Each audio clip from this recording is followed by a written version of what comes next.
Welcome to CinemaSpection. I'm Tim. I'm Agatha. And we have a special guest with us for this episode. We're welcoming Peter Horne to discuss a really amazing classic movie with us. Hi, happy to be here. Today we're talking about a film that kicked off the career of horror auteur Tobe Hooper and would influence generations of horror films. A film that would forever change the way we look at power tools. One of the scariest films in the annals of American history. The Texas Chain Saw Massacre. What happened was true. The most bizarre and brutal series of crimes in America.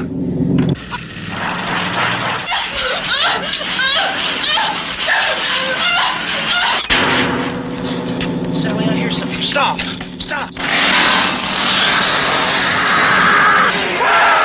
This is the movie that is just as real, just as close,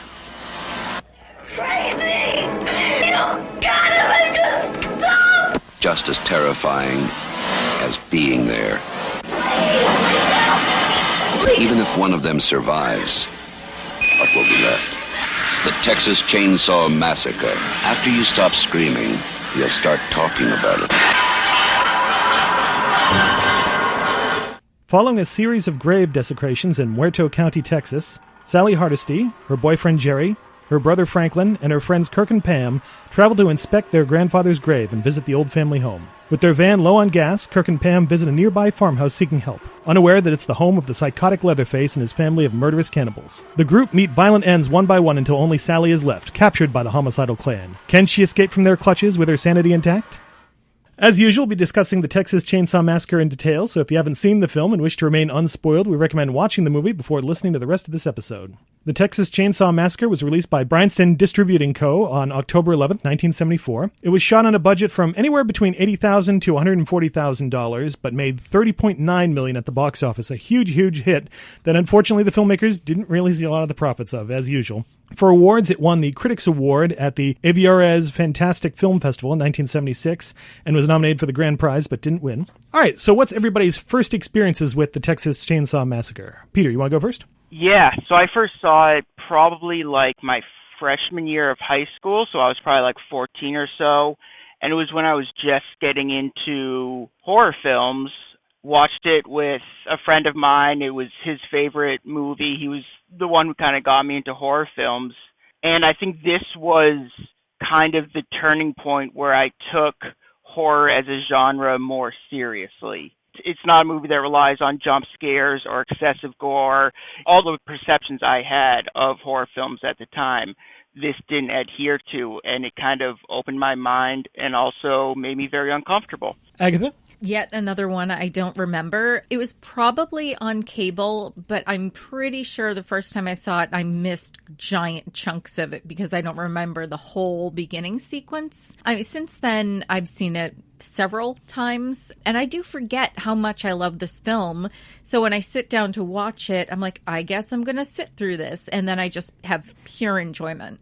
I remember the sequels coming out like 2 and 3 when I was a kid, so that kind of colored my perception of what this movie was. But the first time I saw any of it was actually the little clips that we get in summer school. That was the first time I'd seen any little bit of this movie. And then I was like, all right, I should probably see the actual film, which is a bummer because that movie kind of spoils the end of this movie, the way they show those little clips.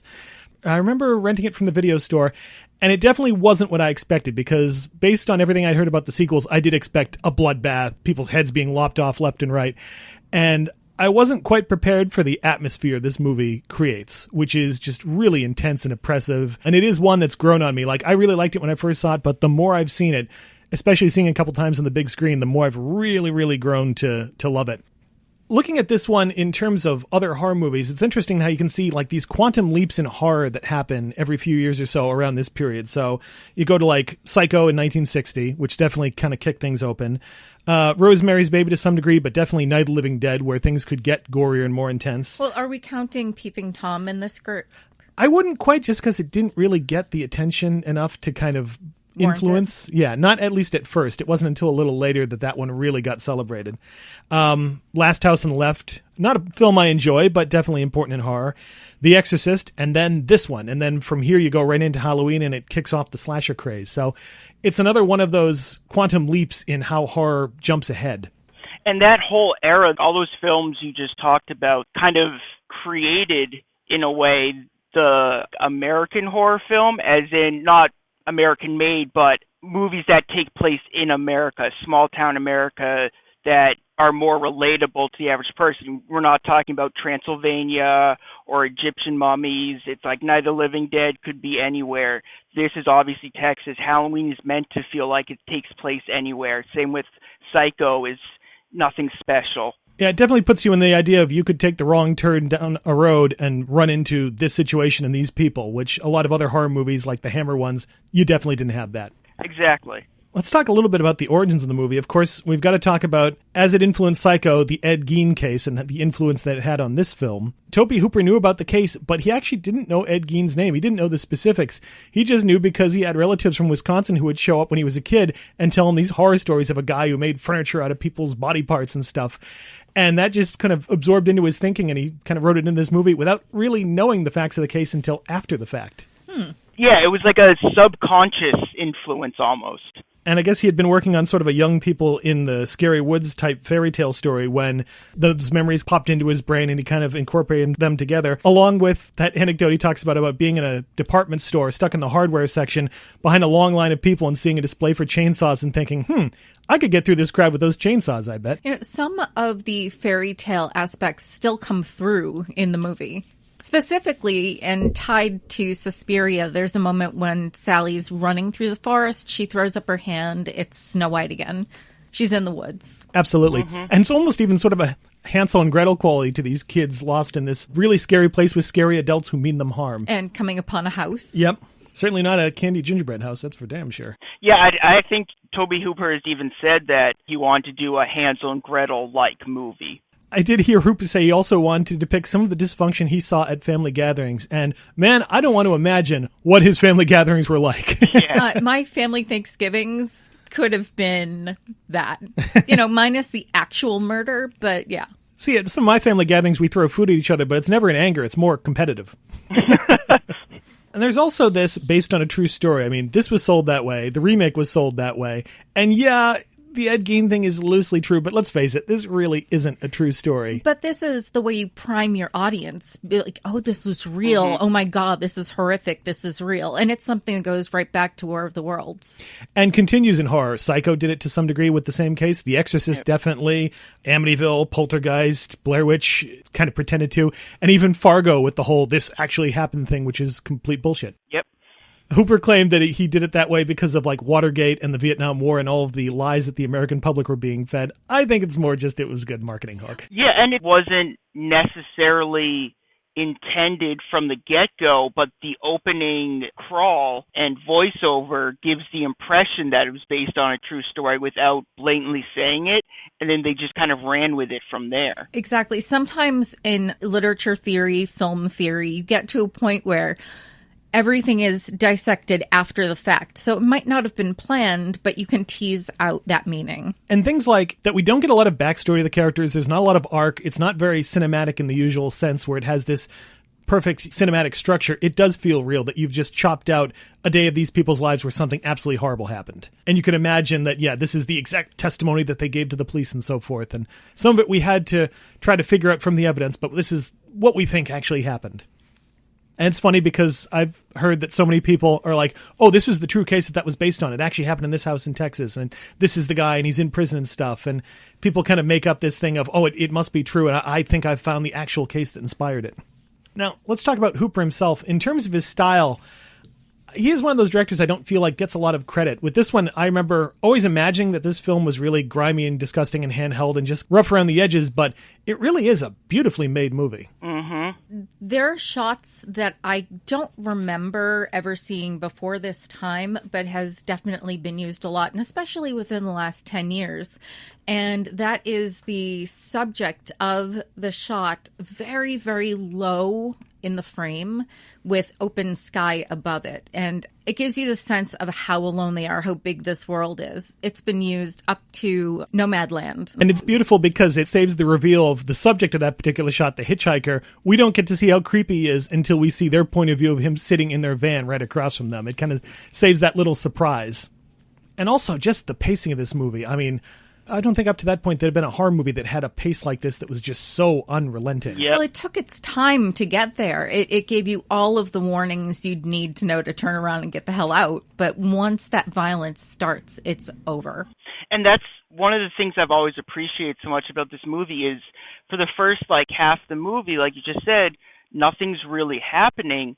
But because of the way it's shot, the production design, everything like that, you have this overwhelming sense of dread, even though it's just friends, like, driving in a van. And that really helps with not only, like, the impending doom of it all, but you feel like you can't breathe the entire movie.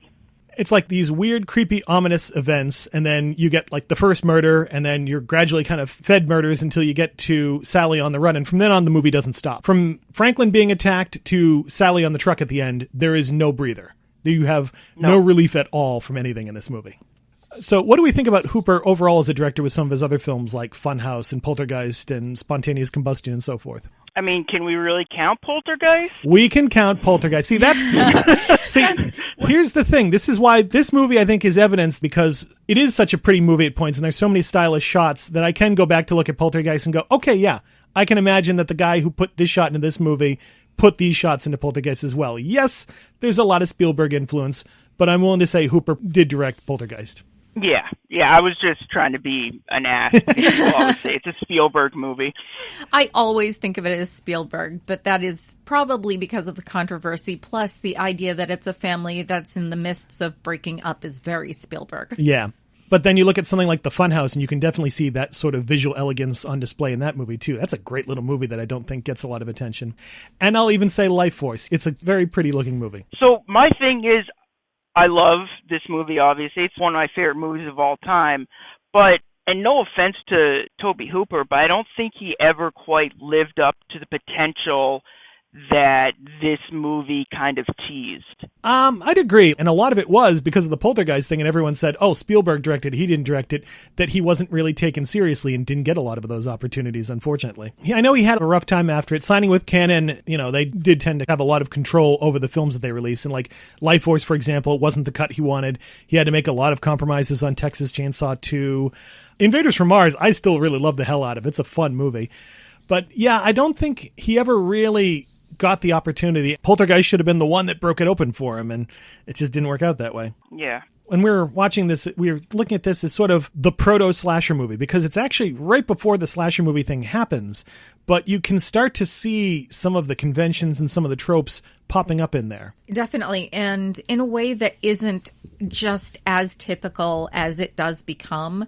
For instance, The Harbinger is like 4 different events, and I argue very hard, like I am arguing as hard as I can, for the dead armadillo in the beginning to be a harbinger because it's dead, it has blood on it, and every time blood shows up, it's connected with Leatherface and his family, and it resembles a van in that it has an outer protective surface. Huh. Now I want to add a voice over the armadillo like, damn fool kids. Exactly. Turn back. Exactly. Well, that's the first one. Yeah. And it just continues on. We have the people at the gas station, which is also a hint because We Slaughter is on the sign.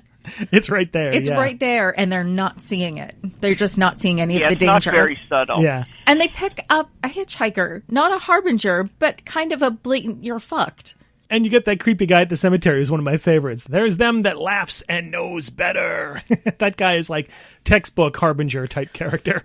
And we never really see multiple after this that I can think of. I don't think so. It's usually just kind of the single Crazy Ralph type guy. You're all doomed, and that's it. Right. Mm-hmm. But it's funny because taking a character who seems like the harbinger and then twisting around and, oh no, it turns out he's one of the villains, it feels like something somebody would do to tweak the harbinger trope, not do it before it actually is a trope. And it's deceit. And then, of course, Sally Hardesty is one of the proto-final girls. Absolutely. Oh, 100%. I don't know. I'm not sure if there's one really before this. Yeah. I mean, down to the fact that she is wearing white. That's a signal to the rest of the audience. This is your character to follow, but also still has the symbolism of purity and goodness. And unlike a lot of Final Girls, it's a lot less about her finding strength and becoming a badass, but just like she's just trying to survive. Yeah. Yeah, she escapes. She doesn't fight back, which brings me to the bigger thing that this movie does that later slashers didn't do, is the so-called slasher. The killer doesn't die at the end. Mm-hmm. Yeah, only one of them gets killed. Yeah, there's no big fight. She gets away. He cuts his leg, and the movie ends. And I think that it's weird that this movie had so much influence on the slasher films after it, but it also didn't have many of the more well-known tropes in it. Yeah, not really. My thought on that actually is that it may have been disconcerting for viewers to see that the killer survives to the end. They may have thought it more of a completion to have the final girl have that moment and kill him. The first two I can think of that kind of follow this as slasher movies, Black Christmas and Halloween, both kind of end that way with the killer still out there and the final girl surviving. That's the victory, is that she survives, not that she actually takes out the killer. But yeah, after that, it changes. I mean, obviously at a point they start leaving it open so they can bring the killer back for a sequel, but that clearly wasn't the case here. That wasn't the idea. And again, it's a factor that makes it feel real that there is no big climactic showdown where she kills the bad guy. She just gets away. That's it. That's the most you can hope for in this situation, is survival. For her character, she goes from just being a typical teenager to being so deeply traumatized, she's fleeing like a wounded animal. Like, there's no thought in fighting back. And that really has a lot of symbolic parallel with all of the deer that we see, all of the deer heads. They're not an animal that fights back, they're prey. Or more importantly, the cattle.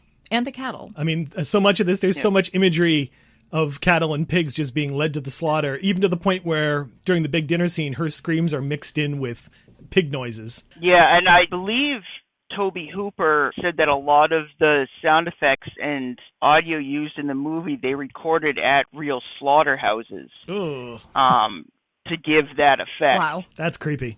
Just those shots of the cows as the group is going by in their van, looking at them like, turn back, don't end up like us. It's kind of disturbing in itself. And the whole cattle going to the slaughter aspect and imagery, they really kind of ramped up to 100 in the remake as well and really embraced that aspect of it. Yeah, definitely.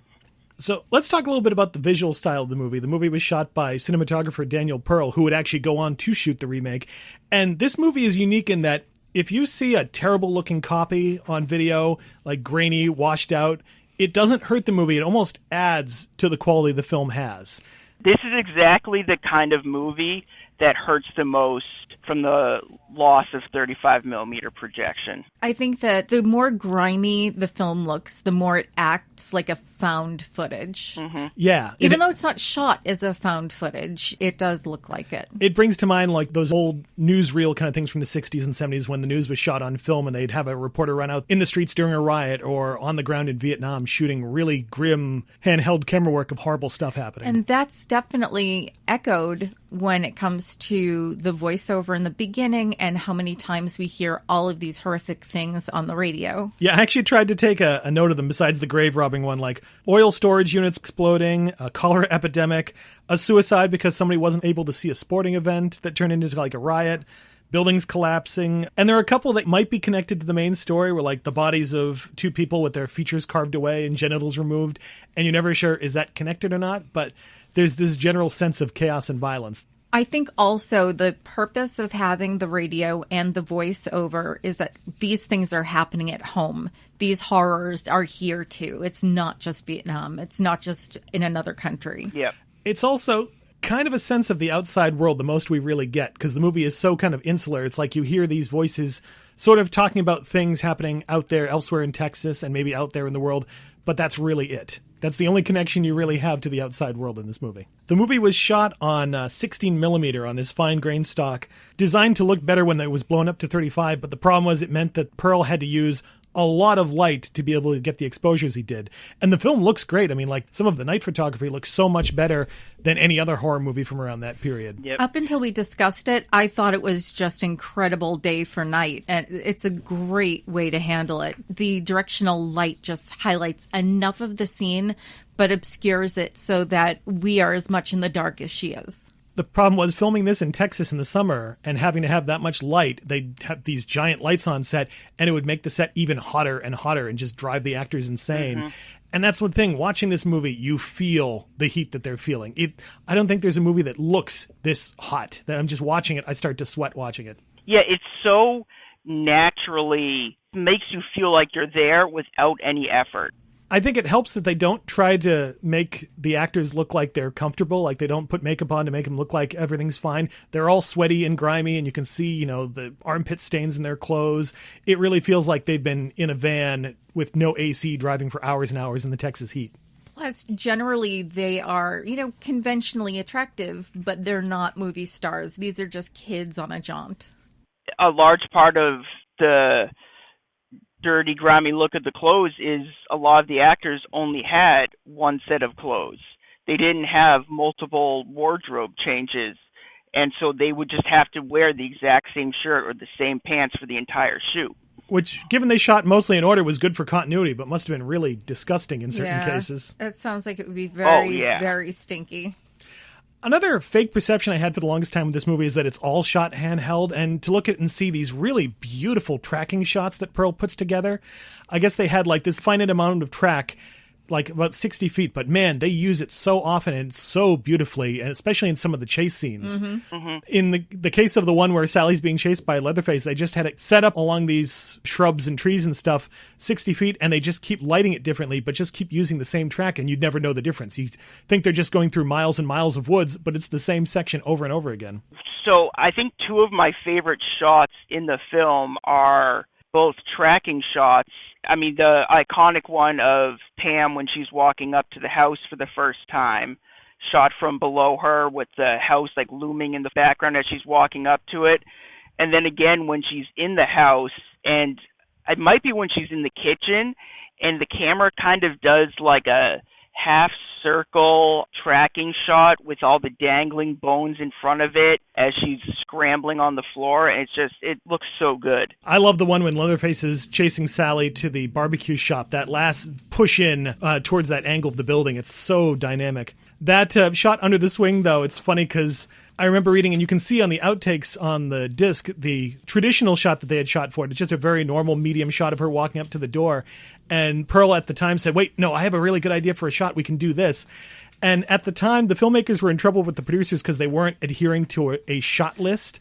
And the producer's like, no, just follow your shot list. Just do that. Don't do anything extra. And basically they were saying like, no, you can't do this shot. You don't have the time to set up for it. And Hooper said, well, if you don't like it, fire us. We're doing the shot. And they did the shot. And you're right. It is one of the most iconic in the movie. So iconic that he even redid it in the remake. Yeah, sort of a handheld version, but yeah, it's there. And it's in the trailer even. We also have to talk about the production design by Robert Burns. The stuff he made for this movie in terms of decorating I don't know if we're calling them the Slaughter family or the Sawyer family after what they're named in the sequel, but the family at any rate, decorating their house is so disgusting but amazing. It is, and something about the bones, I just realized they're all bleached. They've been meticulously taking care of these, so it takes on a ritualistic sense, which is something I want to bring up later. I'm not going to do that now. They care very deeply about these bones. It kind of goes to what the hitchhiker was saying about that. They don't waste anything. They boil it all down. They make head cheese and they take the bones and make furniture out of them and anything else they can think of. First of all, I think to tie this together, I think the production design and the cinematography are the unsung heroes of this movie. Again, I don't want to take anything away from Tobe Hooper, but without these two, this movie would not be what it is, especially the production design. And it was all real bones. It was all real dead animals. And he didn't have anything to base it on. He just kind of came up with all these designs himself, like the lamp with the rib bone lampshade and all the weird sculptures and stuff. It's nuts. That skull with the horn sticking out of the mouth, that always creeps me out for whatever reason. Or the amazing armchair, quite literally armchair that they tie Sally to, where the arms are human arms. Ugh. And I guess he was so thorough that you can't see it in the movie, but all those drawers and cabinets and stuff, he dressed the interior too, just in case somebody opened one so you could see all this gross stuff that's inside as well.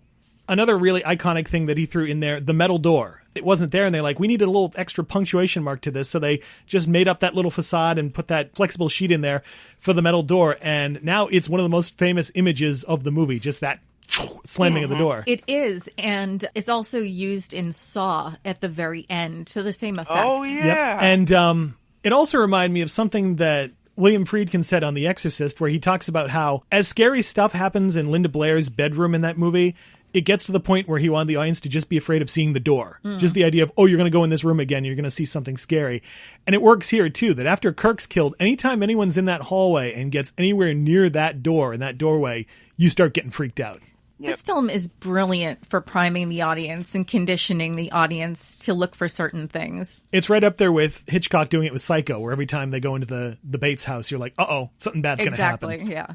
Burns also made Leatherface's masks using liquid latex and fiberglass in thin sheets to simulate yellowing skin. And this is something I don't think they ever got Leatherface's masks right again. No. Because they go a little too artistic with them and too sculptury, and this really does just look like somebody pulled somebody's skin off and tanned it and stuck it on their face. Well, they put makeup on it first. Come on. Well, for a lady's face needs for to be made when up. he's the woman of the house and he wants to look good. Right, Sure, absolutely. exactly. I saw a picture of one of those masks like at one of the conventions in like the 90s or 2000s, and it was just pure brown because it had just like degraded from so much. So you're talking about one of the originals? Yeah, the original ones. So it looks like which was it? Yoda? There's an animal character from something. Hoggle? Hoggle. When It's Hoggle. Hoggle. Yeah. How he's old and they didn't really take care of him at first, so he's disintegrating and looks like a nightmare. Yeah, it's like just shriveled and like this deep dark brown, and you're kind of like, oh yeah, I guess that's it. And some of Burns' props can actually be seen in other horror movies. Notably, he worked on The Howling, and you can see a bunch of them in there. In Robert Picardo's cabin, a lot of the bone stuff is there. And Grandma that Sally encounters in the attic there shows up in Dick Miller's bookshop.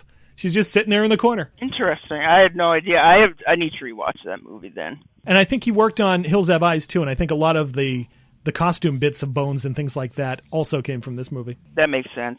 Okay, let's talk about some of the big political themes of the movie. One of the things I love about this is movie is very political without being overtly political.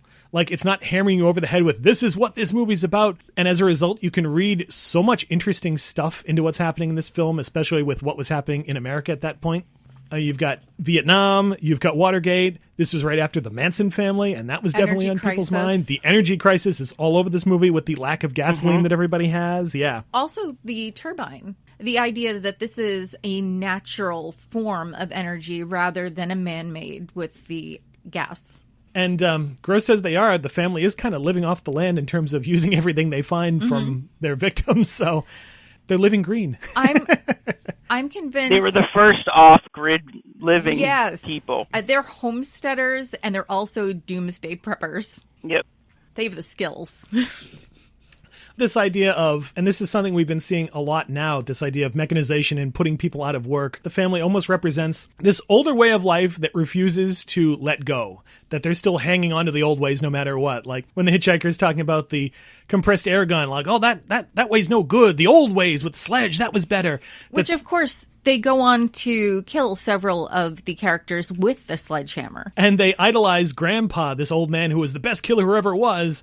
And the guy can't do anything, but they're like, oh, he's the best. He can barely hold the hammer, but like, no, he can do it. He's great. Yay, go. And I just realized the hitchhiker says, like, you always said Grandpa was the best. He's never even seen Grandpa kill anybody. But there's this reputation of, oh, the old way is better. The older ones, the old system is much, much better. Which is still the older generation saying things were better back when and oppressing the younger generation, especially because this was around the time of hippies. Absolutely. And the hippie backlash and all that sort of thing. So it's also symbolic of the American idolatry of the 50s, for instance. I don't think you can find a more symbolic image for America, even today, than a wrinkled old white man sucking the blood out of a young person at the dinner table. That's it right there. Honestly, it might be more relevant today than it was back then. And I kept noticing these little things about time and backwards in the movie. That shot of the watch that has a nail through it. Like, you know, time has stopped. We're not moving any further. We're stopped right here at this point. Or even the idea that Pam keeps talking about with the horoscopes of retrograde, the idea of something moving backwards. that for this family at least, time has not progressed, that they're still living in this idea of what things should be.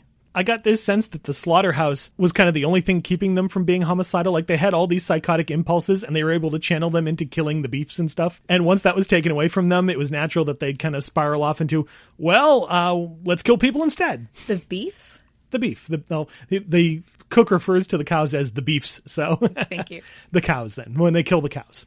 And there's also these great little jabs about capitalism, especially in terms of the cook and him running his business and how energy costs so much, it's enough to put a guy out of business. We should also discuss that this was not an easy film to make. There were a lot of injuries to the crew and cast in many ways. For example, Gunnar Hansen, the first time he filmed the scene of Leatherface grabbing Pam and pulling her into the slaughter room, he couldn't see the top of the doorway and apparently cracked his head in the doorframe and knocked himself out cold for a while. So I think him and Marilyn Burns had the worst of it, but Gunnar Hansen, he couldn't see out of the mask, and he was wearing platform boots to make him really tall and intimidating. So not only could he not see, he then couldn't get through doorways. And also, nearly cut his head off with the chainsaw when he slipped one time and fell, and the thing flew up in the air and nearly landed on him. Plus, platforms, while great, and I love them, actually make it more difficult to walk. So he's running and walking upstairs and doing all sorts of physical activity with shoes he probably never wore before this. For some other injuries during the chase scene, the cinematographer, Dan Pearl, his elbow hit a tree and drove the camera right into his eye. Oh. When Sally has her finger cut by Leatherface, at that point, because the shoot had gone on so long and they were shooting like the infamous 26-hour day to film the dinner scene, and Hansen was getting a little crazy and they couldn't get the little knife rig to work that was supposed to squirt the blood out. Apparently, Gunnar Hansen says he actually took the little safety thing off of the knife and actually cut Marilyn Burns' finger in that scene. Was that with permission? Because that's pretty awful. So it was not, unfortunately. I think I thought it was Marilyn Burns' idea because she just wanted to get it over with. In that case, from what I heard on the commentary, she said no, and supposedly Hansen said that she was really screaming about it, and the crew just thought, wow, she's really into the acting in this scene. She did, however, in the scene where Jim Sedow has to beat her with the broom, he was trying to pull back his blows to not actually hit her, and it just wasn't working. So she did tell him, just hit me with it. The one on the hand, is that the injury that we see as she's trying to escape the house? That's the one where they cut the finger and stick it in Grandpa's mouth. Yes, and you can see blood up close. So, which makes me wonder if her finger was cut for real and that was real blood. Did he actually suck the real blood? That occurred to me. I don't know. I hope not. That's really messed up. That's very messed up. And I understand that they were all in a bad headspace at that point in the shoot, but goddamn. I mean, we've been awake for about that amount, and by that time you're just so punchy, they probably didn't even think of it. Ugh. Another funny one, well, sort of funny after the fact, was the scene where the cook is beating the hitchhiker in front of the truck, that amazing shot in the headlights. Apparently, Sedow was supposed to have a balsa wood stick to hit him with, and somebody handed him the wrong one. They handed him a real stick, and he just went at Edward Neal, the actor playing the hitchhiker, with that stick, and Neal didn't say anything. He just kind of took his blows, but it really hurt him. Wow. And years later, he let him know, and after the fact, Sedow profusely apologized. And then when it came to Sally jumping out of the window, they never actually had Marilyn Burns do it, but they always had her jump off of a stepladder to simulate the landing. And on one of those, because it was still 6 feet off the ground, she hurt her ankle, and that's why she's limping for the rest of the movie. I'm pretty horrified by this because I didn't realize how many injuries were incorporated into the story in such a wonderful way. I think it was Tobe Hooper said in one of the commentaries that if they had any SAG representatives on the shoot, it would have been shut down less than a weekend because of everything they were putting the actors through. The same thing with PETA. That chicken in the bird cage, that would not have flown. They did assure that the chicken was fine right after that. They let him out, but it's still rough, yeah. Was that pre or post animal cruelty laws? I'm not sure. I can't remember when the laws put in. I think it was right around that time. Okay. So some cases where it was just really close. The actor playing Kirk had to not move when Gunnar Hansen has the chainsaw right next to his head during that scene where he looks like he's cutting him up. If they had so much as twitched, he probably would have gotten cut by that thing. Another one was during the final scene when Leatherface drops the chainsaw onto his leg. They had a metal plate on under his clothes so that he wouldn't get cut. but they hadn't considered the friction of the chainsaw on the blade that heated it up and burned his leg. Oh, jeez. I've always wondered if that scream in that scene was actually recorded on the moment as Hansen is like, oh my God, my leg's burning. Oh my God, I'm cutting into my leg. Because it's one of the only times you hear what sounds like his normal voice when he's like, ah! Yep. I wonder how many films we see, and there are moments of just extraordinary stunt or violence that make it into the cut because they're so good. I think it's one of those things where as long as nobody is permanently hurt, it's like, oh, isn't this a great anecdote to tell on the DVD or tell behind the scenes? And as soon as somebody really gets hurt, then it's like, oh yeah, we shouldn't be doing this. There's a fine line between this is going to be great for marketing and, oh no, we're going to get sued. Yeah, it's like this, or it's like, oh, the Twilight Zone movie accident. Uh-oh. Exactly. Yeah. It does make sense, though, that Hooper has said that most of the cast and crew were not happy with him by the end of the shoot. Oh, it sounds brutal, just the environmental stuff alone. Yeah. And he would do little tricks sometimes for the actors to get them working. Like during the big argument between Franklin and Sally before they go out looking for everybody else, he actually took each actor aside and said, Marilyn was saying this about you, and then Paul was saying this about you, so that there would be a little extra aggression in the scene. I don't like that. And I know that it's I'm not a fan. I know it's a technique some directors use, most famously Kubrick, but it's gross. That William Friedkin shit, I don't like it, yeah. Yeah, I don't agree with that. I think that's really messed up. I feel like if you're hiring somebody to act, unless they ask for that kind of help, trust them to be able to do the job. Yeah, exactly. Even though it's not necessarily an injury, I think the most horrible thing the cast had to go through was that 26-hour shoot you were talking about, the dinner scene. It was shot during the day with like blackout curtains on the window, which just held all the heat in. And that was all like real food and decaying animal carcasses and everything in the room. So the stench of everyone's sweat, BO, rotting flesh. Clothes that they've been wearing for I can't ages. imagine the hell that must have been. Yeah, Hansen couldn't clean his outfit at all, so it was still stinking from all the other scenes, and apparently he was like throwing up because he smelled so bad. And somebody had the bright idea to take some of the stuffed animals that they were using for the film and to get rid of them by burning them in this bonfire outside while they were filming that. And of course, they didn't totally burn. They just kind of burned the skin off, and this horrible smell from that would waft into the room and add to the terrible smells that they were all inhaling. Did they use any lights in that room? Because there's a lot of light, yeah. Yeah, those conditions are not okay. I feel like I read somewhere that it was close to like 120 degrees in that room at point. And I guess it was mostly because John Dugan, the actor playing Grandpa, didn't want to put the makeup again, and they were about to lose Jim Sedow for another job, so they had to get all those scenes done in one big shot.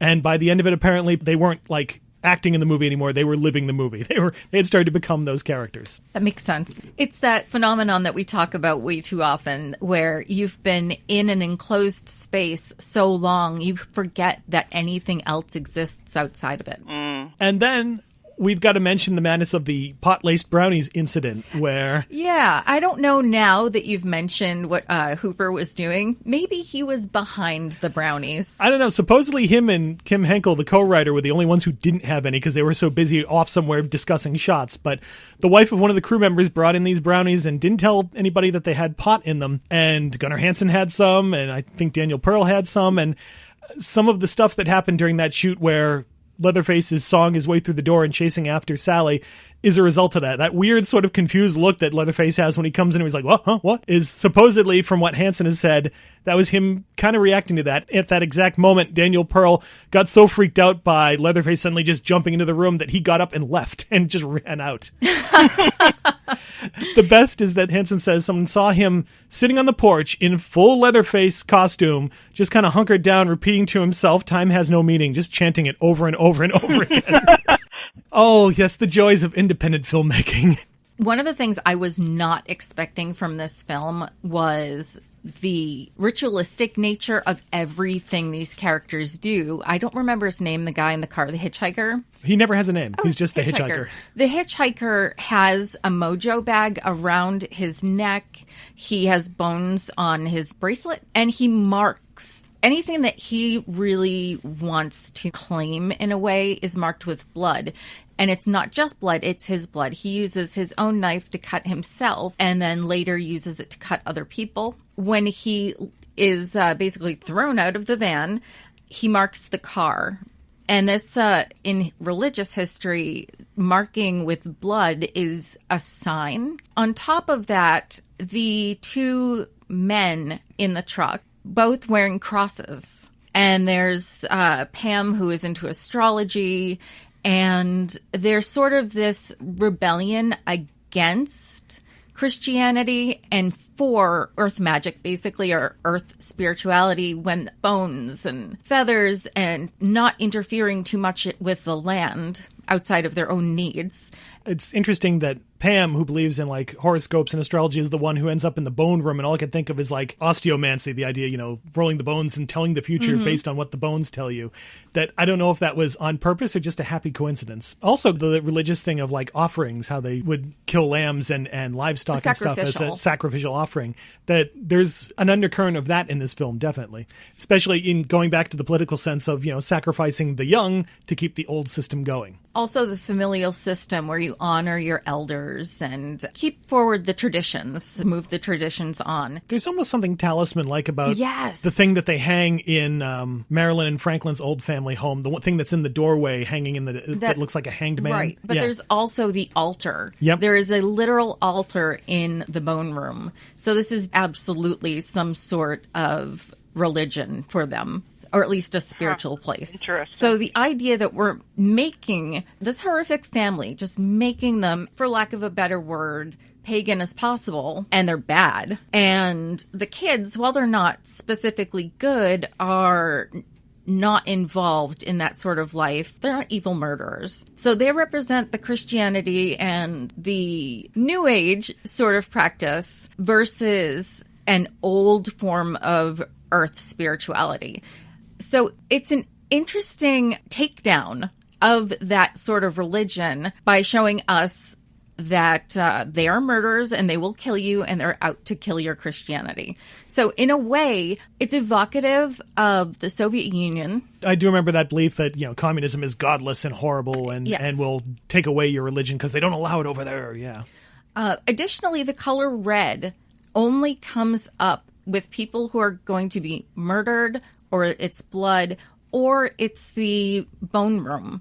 And those are really the only times we see red.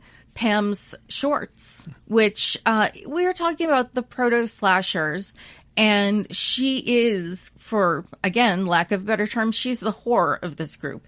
Doesn't mean she's sexually promiscuous or anything, but she is showing a lot of skin. Her red shorts are up to her butt, and her shirt is backless, so she looks fairly naked and very provocative. So when she dies, she's that first one who has transgressed in one way or another, or at least perceived to have transgressed. I just thought of another one, actually. The opening scene, we have this family desecrating holy ground and doing it in a way that's really profane and almost a mockery of it. I had never made the ties to all the religious themes of the films. I just don't know that much about religion. So it's just something that never really crossed my mind, and that was just fascinating to listen to. This kind of thing is my wheelhouse. Not specifically religion, but I take up the visual part. I'm a heathen myself, so a lot of this stuff goes right over my head. I mean, there are certain things that come with... I'm the guy who saw Mother and totally missed the metaphor the first time we saw it. So. I had to lean over and tell you, and that was kind of embarrassing. I was on a different metaphor, to be fair. All right. But, I mean, I had a grandfather who was a minister and a mom who was a crazy nut, and then I ended up in an evangelical group for children to indoctrinate. Like, I'm not joking. So... my knowledge of Christianity is fairly strong, and of course myths, symbols have all come up in my life since then. So I have the history for it. Plus, art history has a lot to do with religion. One thing I want to discuss, because it doesn't get really mentioned very much, is the incredibly bizarre music score of this movie. It's almost not like music, it's like random noises and sounds and stuff, but boy is it effective. It's kind of like what they did with Blair Witch, where the score is just all sorts of bizarre clanging noises, but in this case, it's very industrial, which kind of fits the idea of this mechanization taking over the slaughter industry and pushing these guys out. And I guess a lot of it was Hooper and Wayne Bell. They just find weird instruments, metal bowls filled with water, sheets of tin. They'd put a contact mic at the end of a cardboard tube, and Hooper would howl weird noises down it.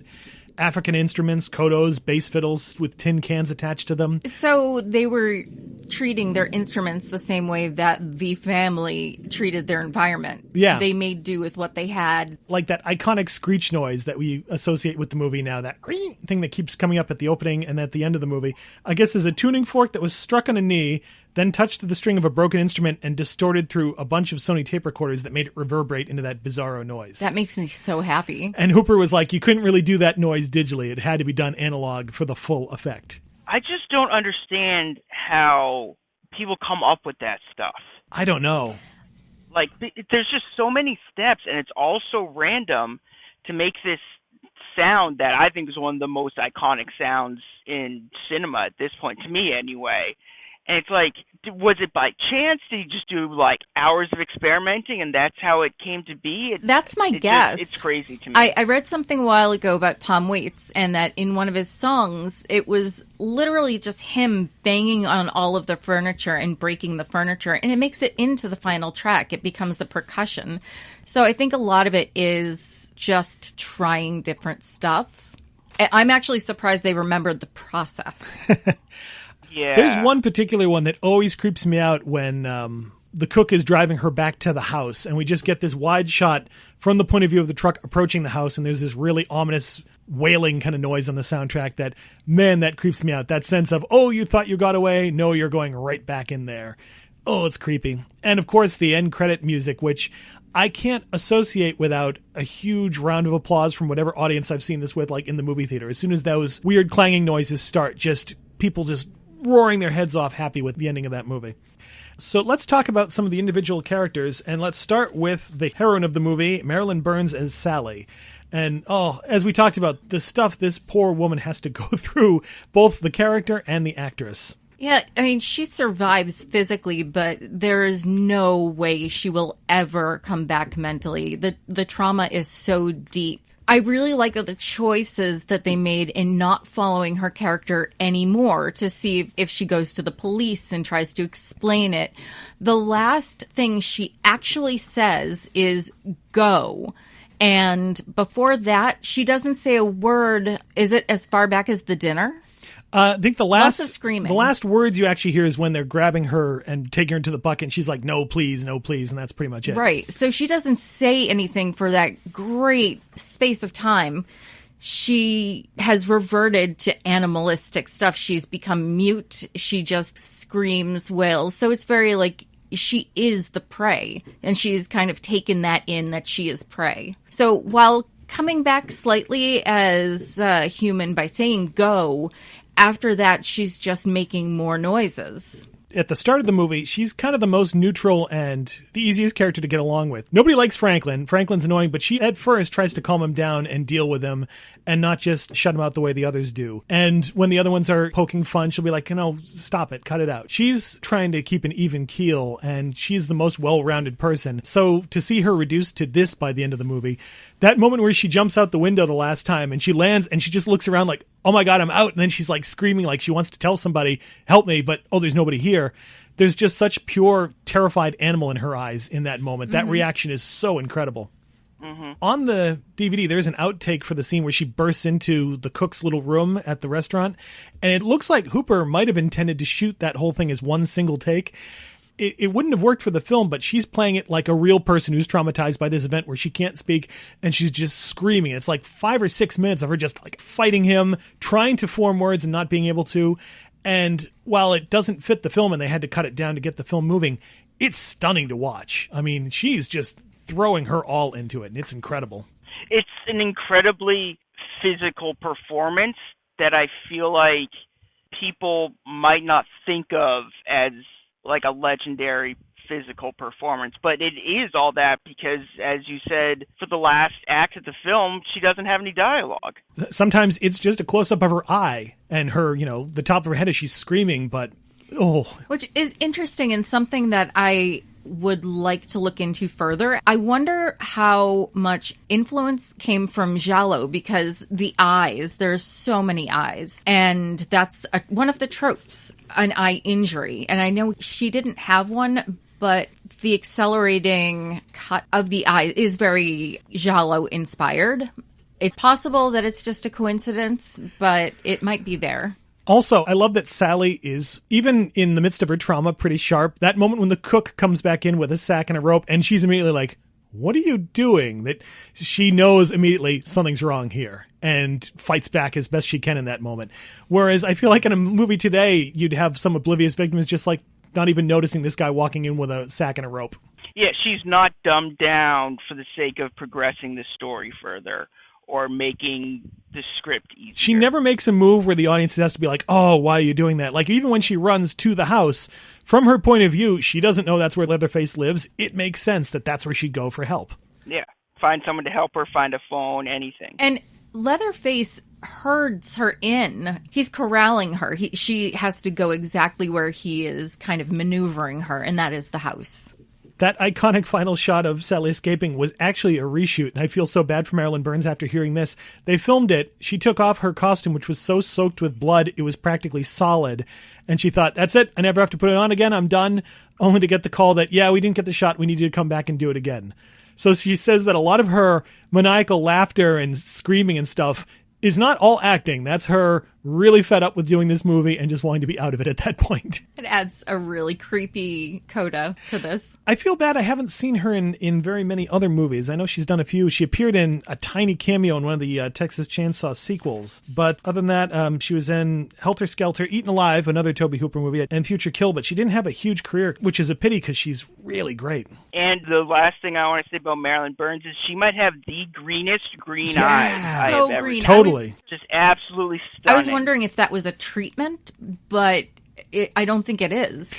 Yeah, so I was wondering too, because I don't know for sure, but I didn't think like well done colored contacts are really a thing in the early 70s. Definitely was not wearing contacts. Yeah, it might have been color timing or something because they look more blue for the rest of the movie, but something about those shots. Yeah, it's the macro shots of her eyes. Let's move on to the probably most hated character for most people, Paul Partain as Franklin.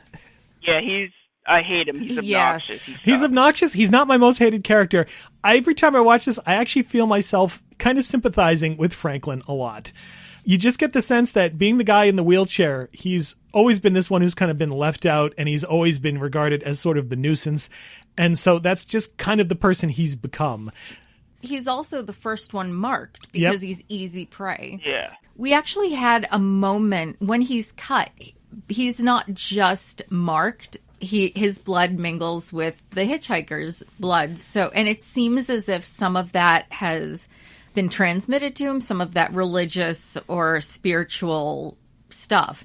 I can't remember exactly what it was he was saying. He was still in the van, and it was eerily close to a quick conversion. Oh, when he's like, talking about how, wow, it must really take something to do something like that. And he's kind of putting the knife up to his hand, right, trying to imagine if he could do it too, that so self-mutilation. Sort of an infection. Yeah. The madness is spread a little bit.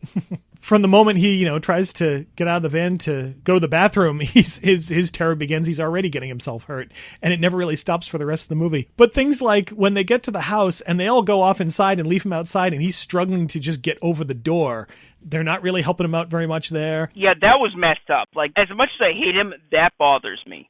Especially since Sally's his sister. I agree, and I think Sally's the one who is the most at fault here, but I've heard a lot from the disabled community that people will go one of two ways.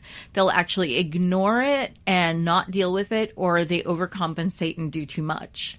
So I do feel like some of that behavior works, but Sally's doesn't make sense to me. It seems like anytime anybody has to deal with them, they're all just like, oh, God, here we go. And even when they're not around, there's a moment when Kirk and Pam are running off to find this creek that they're going to go swim in, where they're talking about, let's just blow his head off and put him out of our misery. Does anyone kind of get the idea that Mom told her she could not go on this trip unless she brought her brother? I totally buy that. Oh, 100%. And he didn't want to go either.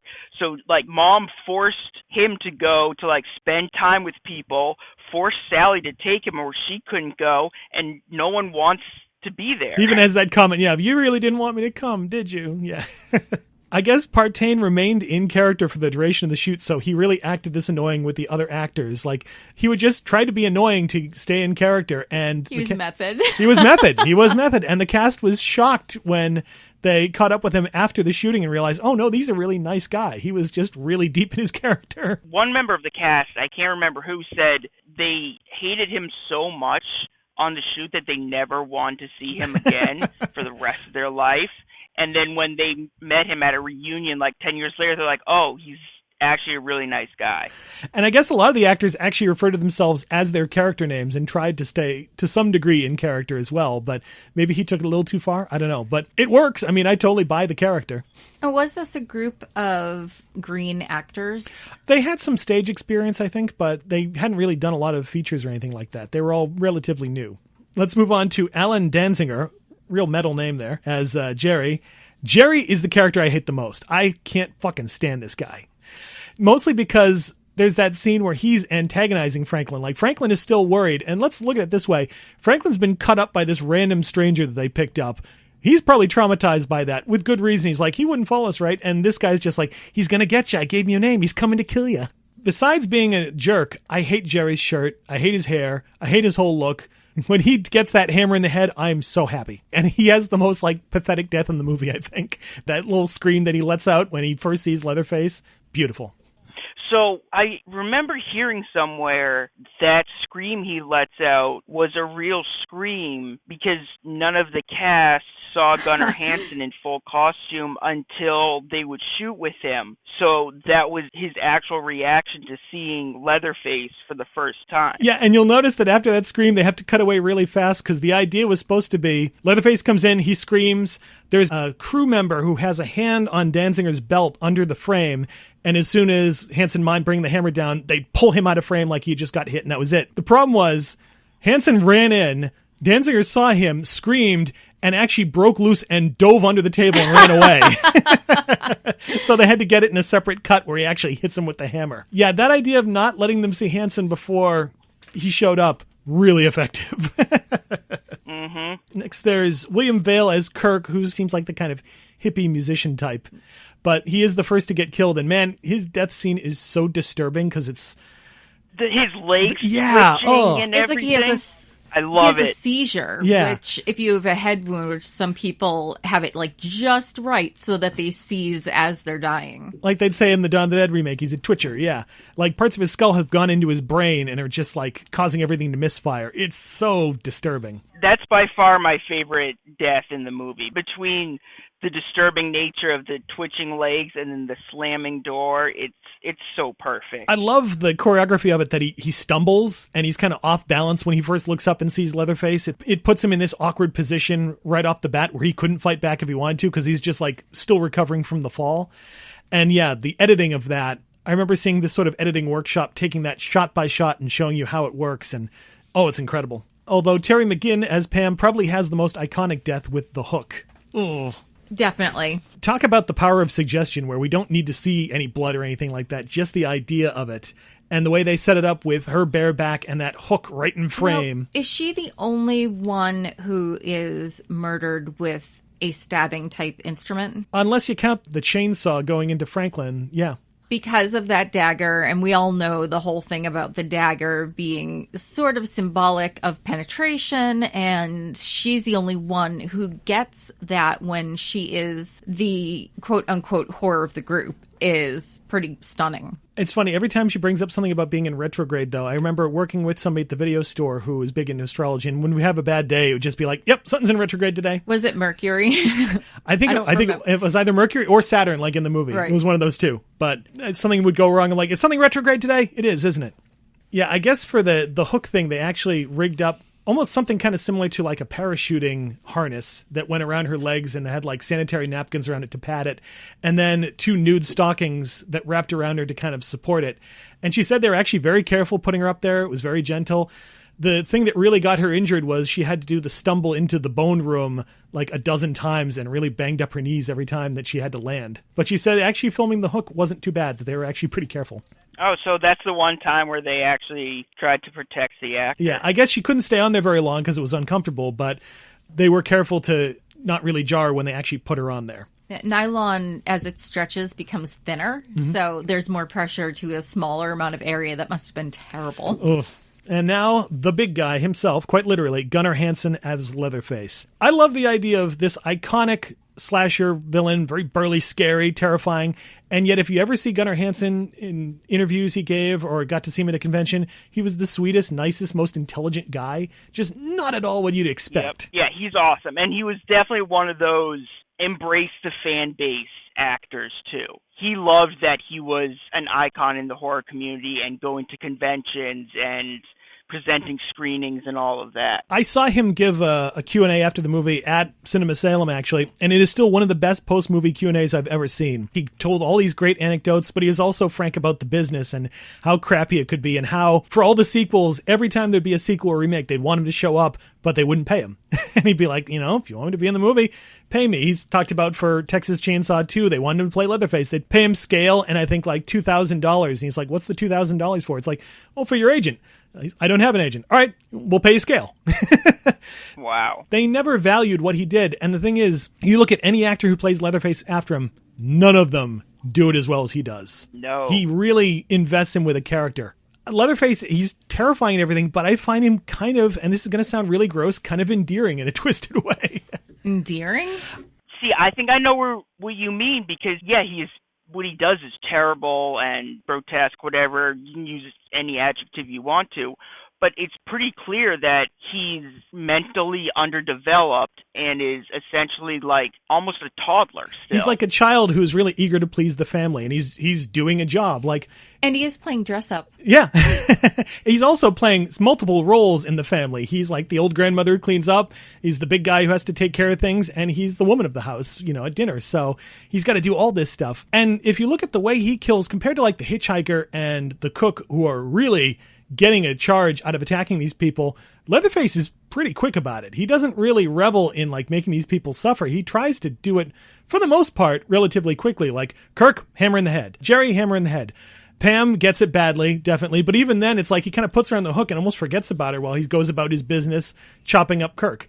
He doesn't seem to be He's really saving her for later. Yeah, he doesn't seem to like revel in the murder and stuff. He does revel in the saw, though. You can see the way Hansen acts it. He loves using his saw. That scene where he cuts through the door, where all he has to do is cut a notch around the lock and he's fine, but instead he puts these giant cuts through the front of the door like he's just really, really enjoying it. And even the whole thing where during the chase scenes, Hansen would have to just start cutting random branches because he was always in danger of catching up to Marilyn Burns. Instead, it plays like, oh, here's a tree. I can cut a tree. Yay. Oh, here's another branch. I can cut that. Yay. This guy just loves his tool, so to speak. The three different masks he wears throughout the movie, each one is essentially a different personality. He has his main one that you first see him in, then he has the one where he's like working in the kitchen, where it looks like a middle-aged lady. His almost. homemaker outfit. Yeah, it's a homemaker mask, and then he has the one that's all like dolled up with the makeup and stuff when he's wearing his dinner suit. Actually, something I was wondering about Leatherface, the possibility of dissociative identity disorder. It's a good question. I don't know if like each face does represent a different personality rather than just sort of a different role in the household or not, because it could hold both spaces. It could. It definitely could. We don't really see enough of his character to see if he's like that meek towards the cook all the time, if it's just when he's wearing his homemaker face or not. But yeah, it's a good question. Plus, the idea that they might keep Sally alive to keep the family going. See, I got the vibe that Leatherface was looking at her face and looking at her hair in particular like, oh, I'm going to like wearing this. That she was going to be his next face eventually.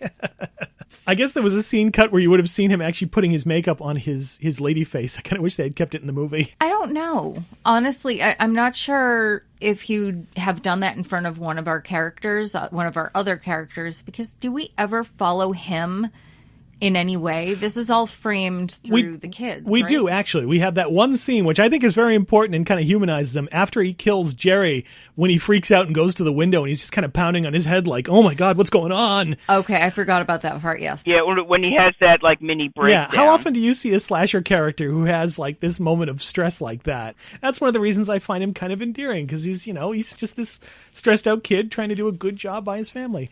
It humanizes him more. He doesn't come off so much as like a Freddy or a Jason or a Michael Myers. They're these kind of like otherworldly killing machines. And how gentle he is with Grandpa, that you always see him like very gently kissing him on the forehead or patting him or very gently putting him in his chair and stuff, that he loves his grandpa so much. And he, more than any of them, he seems to be really creepily affectionate toward him. I guess Hansen didn't even really intend to be an actor. He just took this as a fun summer job and something different. Instead, he focused on writing. He's actually written a lot of novels and stuff.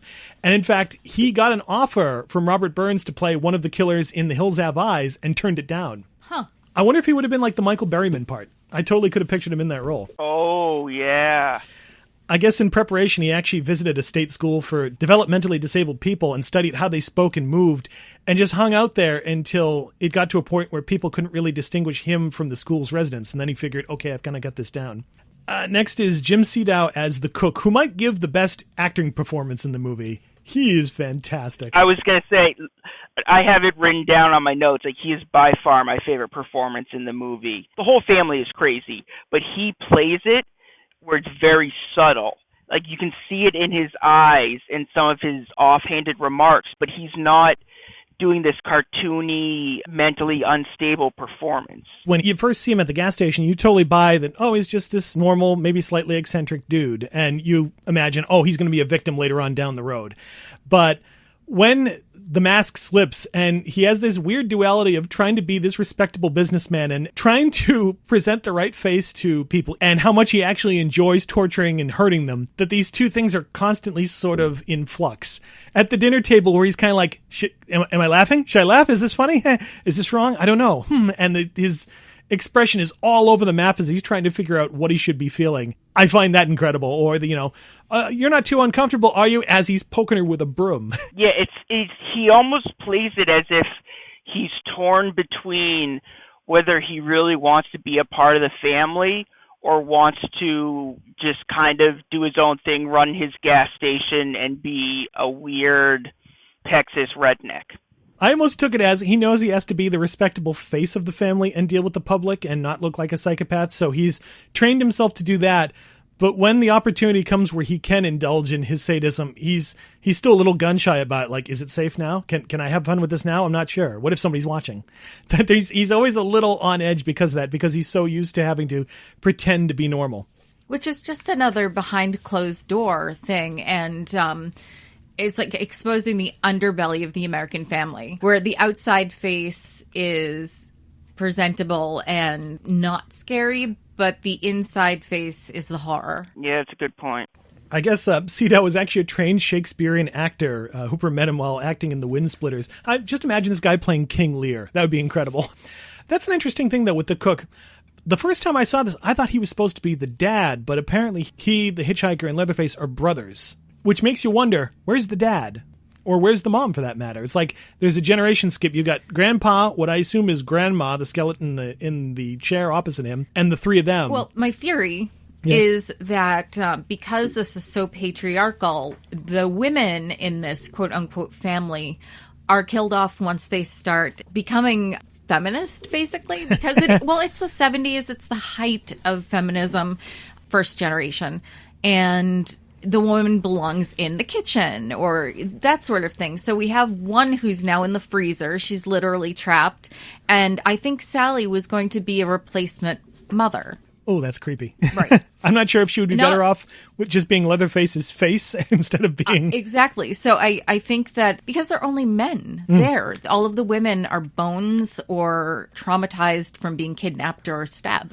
I always took that as to why Leatherface has that persona of like the homemaker thing. Is that with no woman around, all right, well, now you're doing this job. Well, so it's either the idea that he is the scapegoat of the family, so he has to do some of the menial chores, killing people and the dishes sort of thing. time, or if he is replacing that mother figure for himself. He is mothering himself. Oh, I just suddenly had a thought. What if Leatherface is sort of the Franklin of this family, the one that nobody respects, and nobody hangs out with him, and he's kind of always on his own? And that's why he's always chasing down the victims and everything. He's trying to prove to the rest of the family his worth. I'm good enough. Look what I can do. Wow.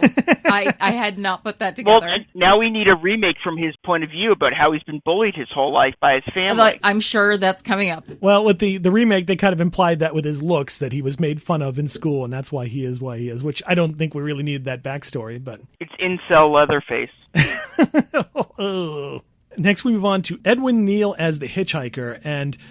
Man, in terms of that creepy character that you encounter sometimes in life and you're immediately like, I want to be in a different room from this guy, he gets that perfectly. Oh, I agree. I love that comment Franklin makes about, you think I said something to make him mad? And you see in that whole scene that they're all trying to be like on tiptoes around him and careful without trying to piss him off. But at the same time, it's like, is there any way you can deal with this guy where it's not going to end up with you on a meat hook or hit with a hammer? Anything you do with this guy, it's going to end badly. That whole scene of the gradual discomfort of this is getting worse by the second, and these people are just like, what do we do? Until finally they just pull over and kick him out. He does act as a messenger. I can guarantee he ran right back home. So the image of the hitchhiker that I can never get out of my head whenever I watch this movie is that really unsettling crooked smile he has during the dinner scene. He just, I don't know how he contorts his mouth the way he does, but it is just very upsetting to look at his face when he does it, and really adds to the whole crazy aspect of the character. Did he have any appliances in his mouth? Did he have false teeth, or was that just I think that was just a him. lucky chance? I think that was a lucky chance. I mean, I know they painted on the birthmark that's on his face, right, but I think the teeth were all him. The moment that gets to me is when he pulls the sack off Sally and recognizes her, and that big smile that breaks out his face, and that, oh, I thought Hughes was in a hurry. That recognition and almost that moment of victory that, he's going to get his revenge on her. Right. He's unwrapping a present. Yeah. Oh, God, that's so creepy. I actually met Edwin Neal at a convention. I think it was Wizard World Boston back in 2004, maybe 2005, and I was with my friend, the same one who introduced me to this movie, and I felt really bad because there was no one at his table to get autographs or anything. It was completely dead. So my friend and I just stood there and talked to him for 40 minutes, and he was so nice. I don't think he wanted to be standing there and talking to two, 15-year-olds for almost an hour. When he was there to make money, but he was just really cool about it, and it was really fun. I do remember on one of the extras for the DVD talking about going to one of the screenings of this movie, and he ended up behind these three girls. And right after his scene in the movie, he kind of leaned forward to them and goes, you like this movie? In the hitchhiker voice. And they all freaked out and left and ran. One of the theater ushers comes in and goes, what's going on here? And he responds with, oh, I have no idea, sir. They were just, they seemed very scared. I guess they didn't like the film, yes. That's pretty awesome. It's kind of like the time I went to a movie and some guy behind me just wouldn't shut up during the movie and kept talking, and I turned around and it's Tony Moran, the guy who played Michael Myers. And it's like, you don't really tell Michael Myers to shut up at a movie. No. But also, he really shouldn't be talking. And he should know better, being in the industry. Yeah. I know. The last of the family we have to talk about is John Dugan as the grandpa, who doesn't have a huge part and is just caked in that insane makeup, but he is very creepy. I guess he was told to play it sort of as he's gotten so old he's become embryonic and he's basically an infant again. And you can see that where he can't really move very much on his own. The one time he does, when he's sort of nursing on her finger, he moves his arms and legs like a baby. It's creepy. Do you remember the movie Nothing But Trouble? Yes. I feel like they lifted the grandfather character out of that movie and put him in Nothing But Trouble. Oh, God, you're right. In fact, a lot of Nothing But Trouble has a very Texas Chainsaw vibe to it, except not as much fun. Except the roller coaster. Yeah, the roller coaster was cool. For a low budget, the makeup for Grandpa, it doesn't quite look real, but it works for this part. Yeah, it used to always bother me because I thought with a movie that felt so gritty and grounded, that makeup was kind of cartoony and lame. It looks like a corpse that was alive almost. But over the years, I've come to appreciate it a lot more for just how purely unsettling it is. especially how it looks whenever he moves his mouth.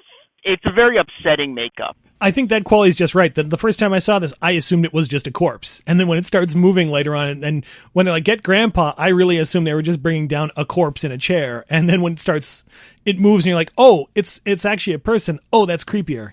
And the makeup looks so heavy. I don't blame the actor he only put it on twice. And then he's like, I'm done. I can't put it on anymore. Can't really totally blame him. Dugan actually supposedly is visible in the movie out of makeup. There's like a split second where he's in the opening cemetery scene by that truck as Sally goes to look at her grandfather's grave. Apparently they shot a couple shots where he had dialogue that weren't in the film, but if you look closely, you can see he was I think 16 or 17 years old. Really, really small, young guy, so. Huh. Well, the grave is interesting because it's another connection with family and also a warning. Maybe stop going to places that are telling you you're going to die.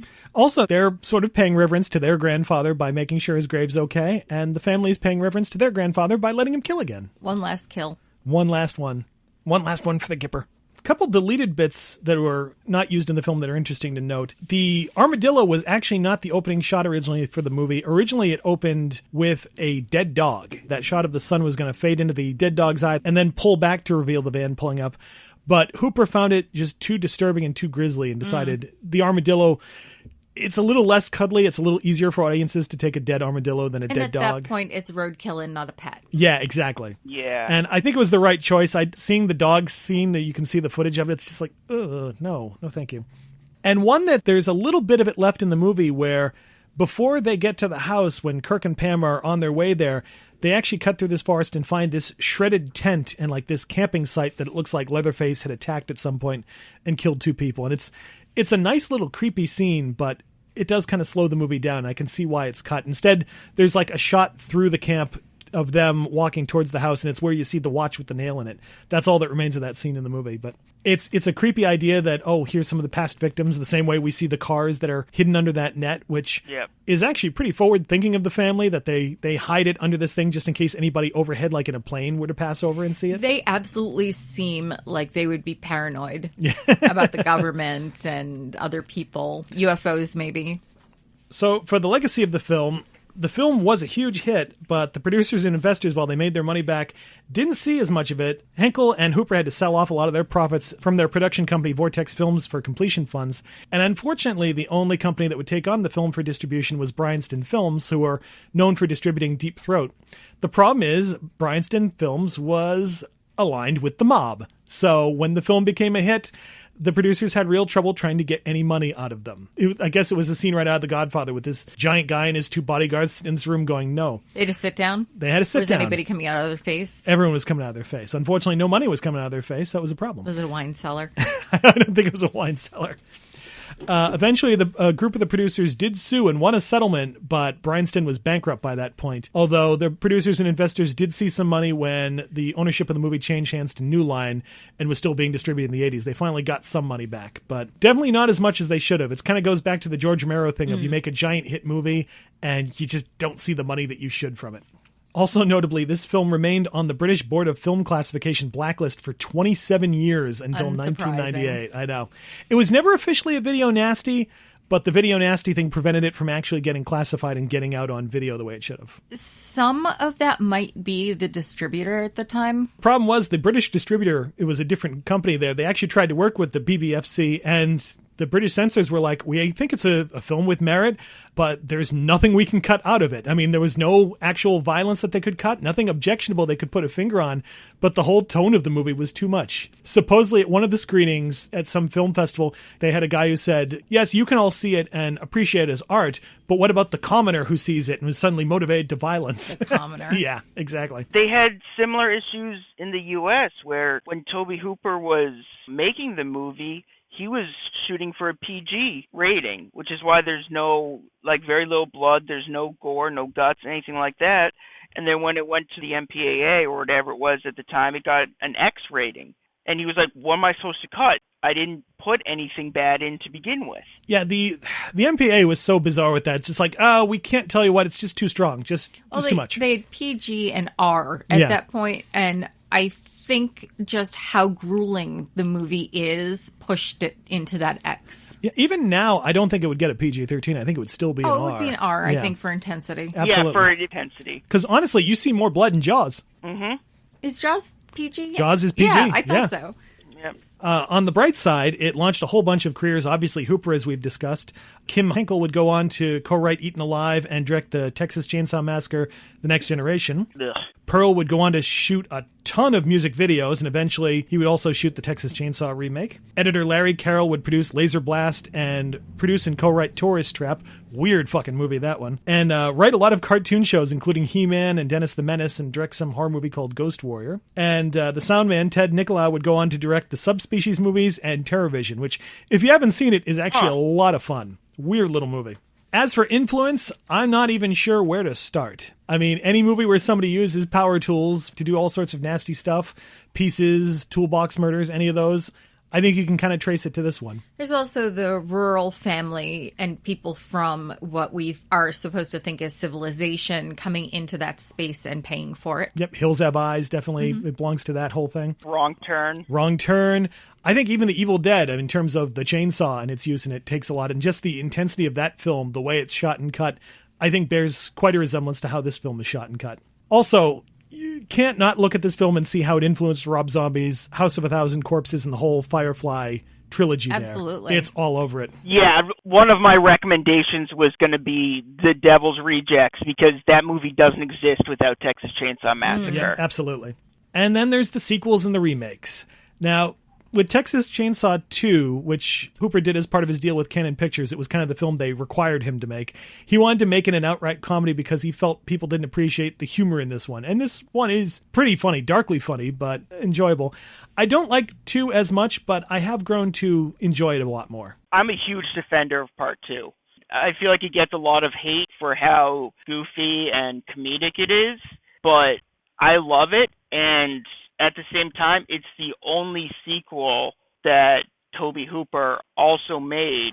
I hate how later sequels ignored that one and tried to be a sequel to the original. It's like, no, Tobe Hooper made Part 2. That is the only sequel, because it's the only one also directed by him. Yeah, I do love Jim Cito being back because he's hilarious in the sequel. I love Caroline Williams. The chainsaw sword fight is great. Bill Moseley is fantastic. He's so over the top and ridiculous, but I just love it so much. Which is interesting because a lot of slashers go through 1 or 2 movies before they start falling into that out of control kind of goofiness and then rising back out of it. And Hooper was like, we're going there right now. So it is a bit of tone whiplash, but you need to appreciate it by itself as well as part of the group, the first one. I will say a little bit of Bill Moseley goes a long way for me, and that one is just a little too much for me.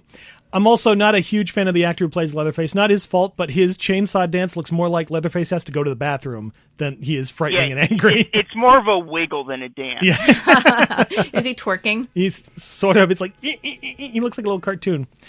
Part 3, love Ken Foray, love Viggo Mortensen, of course, but it really does feel like some low-budget remake of the original one. And I know they had a lot of issues with censorship and stuff being cut out, which did not help the film at all. It's another one I go back to thinking I'm going to enjoy it more, and it's never quite worked for me. I will say it has one of the best teaser trailers I've ever seen with the... I was just about to say that, with Excalibur coming out of the lake, or the pond, I guess. It makes me wish the movie was better. Is that the one where the chainsaw comes up and... Yeah, the silver gleaming the lady in the chainsaw. lake? Okay, I remember that. It's a great trailer. I love it, yeah. It's one of my all-time favorite teasers. Then there's Texas Chainsaw Massacre, The Next Generation, which... McConaughey is a lot of fun in it. It's interesting to see Renee Zellweger before she was a star. I don't know what the fuck is with that Illuminati subplot that's all over the movie. What year was that? I want to say that was, 95, 96? Yeah. So what a bad decision to give your horror movie the subtitle that is the same as a Star Trek franchise. I know. What a bad idea. And it had Kim Henkel involved, the co-writer of the original one, writing it and directing it. It had some of the same personnel. It just doesn't totally work for me. And it had the problems of McConaughey and Zellweger's agents trying to squash the film and not get it released because they didn't want it to embarrass their clients. I mean, I don't blame them. Outside of McConaughey, it's a really rough watch. It really is. I think after that was the remake, the Platinum Dunes remake, which I'll admit I enjoy. It's not as good as the original, definitely, but it's great looking. R. Lee Ermey is scary as hell in it. Despite the fact that he's kind of a jerk in real life, the actor playing Leatherface does a decent job. And Jessica Biel, I think, actually does a really good job in it.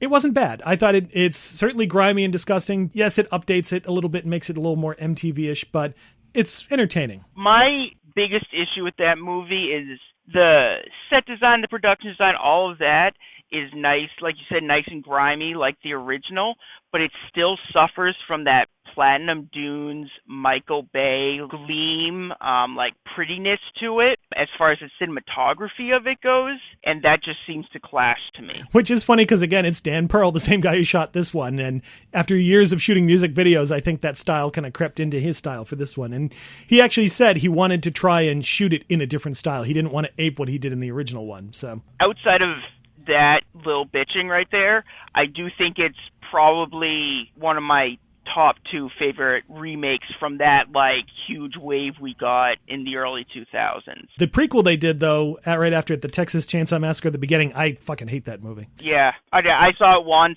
and didn't like it, never watched it again. I honestly couldn't tell you anything about it now. All I remember is, like, it's going to tell you how this family formed, and all we get to find out is how R. Lee Ermey gets his cop uniform and how that one dude gets his legs cut off, and that's it. And it's like, I really didn't care. There was Texas Chainsaw 3D, which I actually found kind of fun. I appreciate that it starts off trying to jump right into the end of this movie and continue from there, even though the rest of it doesn't make a heck of a lot of sense. I remember absolutely despising it, like disliking it more than Next Generation, but I do kind of want to revisit it because I also don't really remember why I disliked it other than the whole continuity of it, especially the time aspect, didn't make sense to me. Like, how is Alexandra Daddario's character, she seemed way too young to be wherever she was, like the niece of Leatherface absolutely, or something. Yeah. And Leatherface should be geriatric at that point. Yeah, the whole time aspect of it made no sense to me, and I was never able to get into the movie because of it.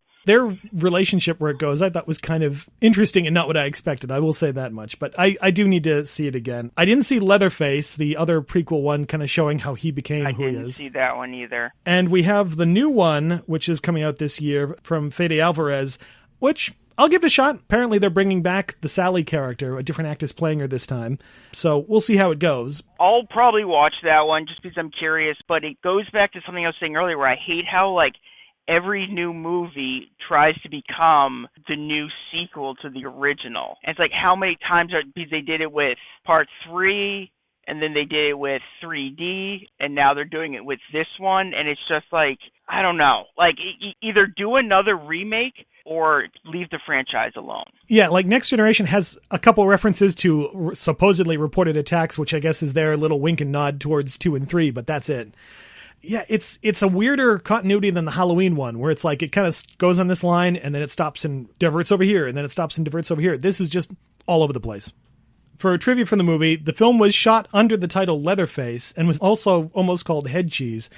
I don't know if the film would have been as successful being called Leatherface. I definitely don't think it would have been successful being called Head Cheese. Oh, no. If you put in massacre or killings, it probably would have intrigued the public a little more than normal because the Manson killings. Leatherface wouldn't have, just, it's bland. If you don't know who the character is, it doesn't matter. Texas Chainsaw Massacre sounds like an event, and it really adds to that whole this is based on a true story vibe. There was this thing that happened in Texas, yeah. We didn't mention, but the narrator for the film is John Larroquette from Night Court. This was his first real on-screen acting gig. Was it on screen? Well, his first acting that was on a screen somewhere in a movie. He was asked by Hooper to deliver his lines like Orson Welles, and they actually brought him back to do it again for the remake. His narration is actually really good. I didn't realize it was him, so good on him. The way he actually enunciates those last few words, the Texas Chainsaw Massacre. It's iconic. It's great, yeah. Or the way he pronounces the word idyllic. Yeah, I was curious about that one. Idyllic. Among the people who worked on the movie was Warren Scarron, who his name may not sound familiar, but he's a screenwriter who co-wrote Beverly Hills Cop 2, Beetlejuice, and Batman. At the time, he was working for the Texas Film Commission, and he's the guy who sculpted the rotting skeletons that were mounted on the grave in the opening scene, which also apparently was a reshoot. That was a new opening. The movie was originally going to start just with the characters on the road pulling up to the cemetery. I think adding that to kind of show what the desecration was a great way to start the movie. Those were also real skeletons, but with fake sculpted heads. Yeah, that whole thing about real skeletons that they import from India, that it's been mentioned in a few places, that's really creepy. Oh. Well, I didn't realize they were imported from India. I just knew they were real skeletons because it was cheaper to get real skeletons for medical education or whatever than to get fake ones. I know Tobe Hooper was originally involved with Return of the Living Dead, and I wondered sometimes if that whole speech in that movie about skeleton farms, and that's where the skeletons come from, was his contribution to that particular film. Oh, that would make sense, actually. Another creepy thing, the owner of the house that they used for the film, he kind of leased it to him for a few weeks and moved into one side of the house that's never actually shown in the movie. At one point, while filming, somebody went out back and realized there's a huge crop of pot plants that the guy was raising on his back porch. Is that Lots where of the them. Brownies got their pot? Actually, the brownies were separate, apparently, but the problem was this was in Texas where, possession could get you huge jail time. Like 20 years. The film crew was really freaked out, especially because one of them had actually welcomed the sheriff to come down and visit the set. You'll see that we're not doing anything weird, and hastily tried to get them to hide the pot plants in a barn somewhere, just get them out of sight so they didn't all end up in prison. And the last thing is the family house from the movie is actually no longer in La Frontera where it was shot. They actually relocated the entire house to Kingsland and turned it into a restaurant called the Grand Central Cafe, where you can now go. The layout is still pretty much the same. You can go there, have a bite. Apparently, every once in a while, they'll do sort of Texas Chainsaw reunions there and show the film in a big screen out back. Oh, so they're leaning into it. Yeah. The first owners tried to downplay the connection. The newer owners eventually embraced it. And how amazing would that be to just have a meal in the dining room where that scene took place? Not on the same ground, but in the same room. Yeah, I'm so glad they did that because maybe I'm underplaying this movie's impact, but it just seems like one of those things that when whoever on the land didn't want the building there anymore, they would just knock it down and not think twice about it. But the fact that they moved it and preserved it just makes me so happy. And apparently it was one of those sort of houses that you could get out of a kit and just assemble and disassemble and reassemble, so that made moving it a lot easier. It would have been like the cabin from Evil Dead that's just gone now, this piece of movie history that's just disappeared. And I feel like a few years ago, maybe it was longer than that, I remember reading that the gas station is also still there and had just sold to someone who was going to turn into like a Texas Chainsaw Massacre museum. Huh. I don't know. The last I saw it was like a little restaurant, and they still get barbecue there and stuff. And the people there also got a lot of visitors who wanted to check it out and see. Apparently one of them actually found a time capsule that the film crew had buried out there. I don't know what was in it, but a little museum, though, that would be really nice. Okay, what's everybody's favorite scene? Easy for me. It's Sally's eyes. During that scene where you said her eyes are just brilliantly green, I believe that is the moment she loses all sense of being human. She's an animal from that point on. You can just see the fear. And of course, it goes back and forth between her and Leatherface. So it's an accelerating edit. I can't remember exactly what it's called, but it is accelerating. It goes faster each time and also closer and closer to her eye. I remember that scene, especially when she looks over and sees like the cook laughing and the hitchhiker laughing. The first time I saw it, I was worried that was the end of the movie. I'm glad it wasn't. Me too. But it would have made a very good ending. Yeah. Peter? So I'm torn because initially I wanted to go with the first kill in the movie, the door slamming, all of that, but it's kind of more of a moment.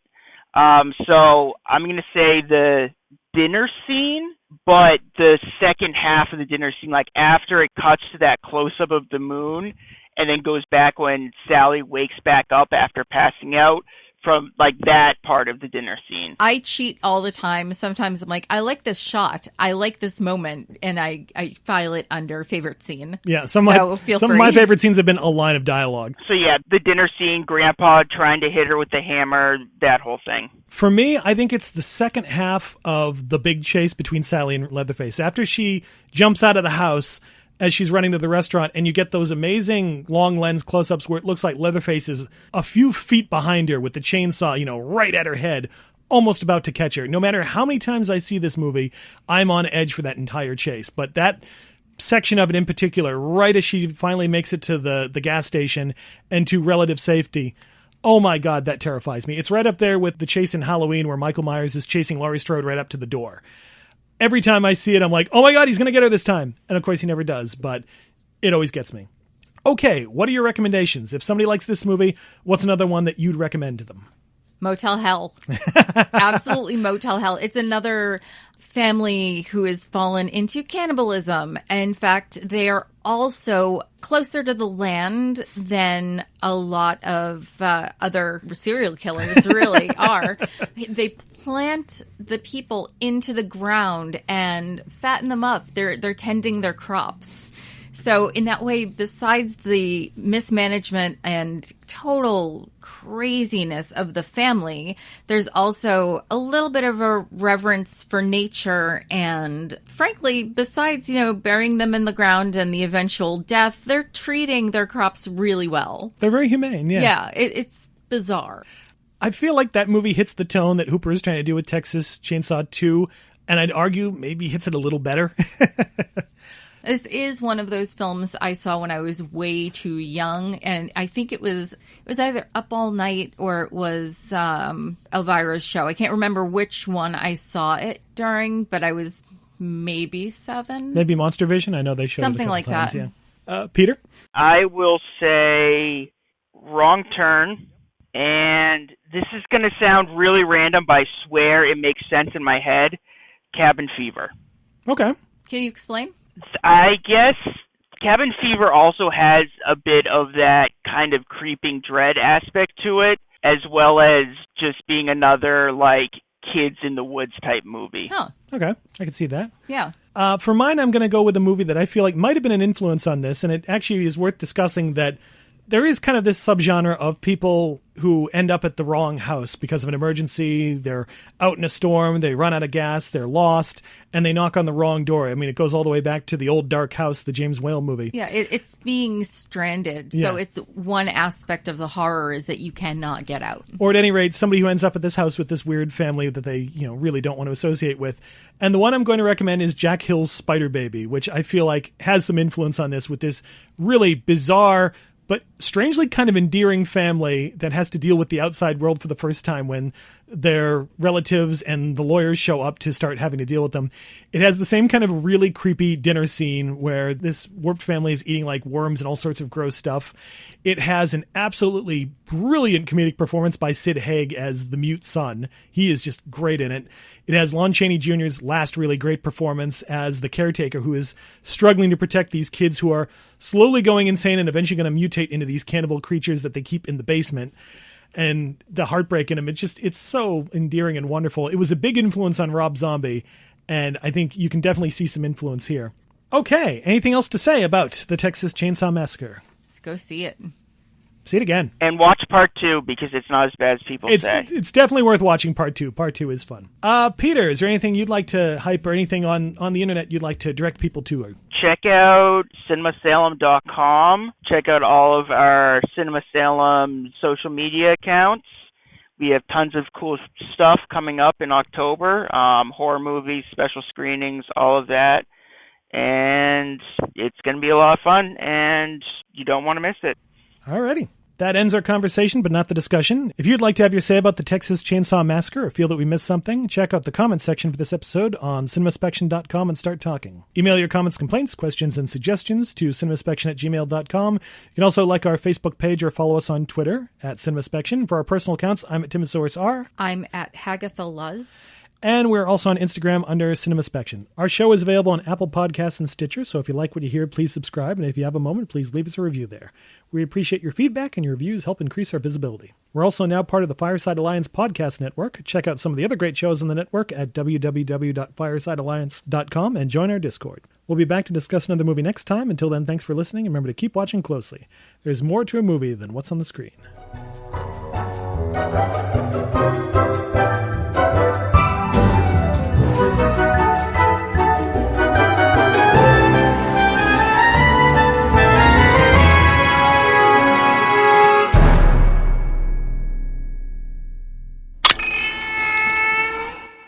either the idea that he is the scapegoat. Scapegoat? I know, I almost said it again. The scapegoat.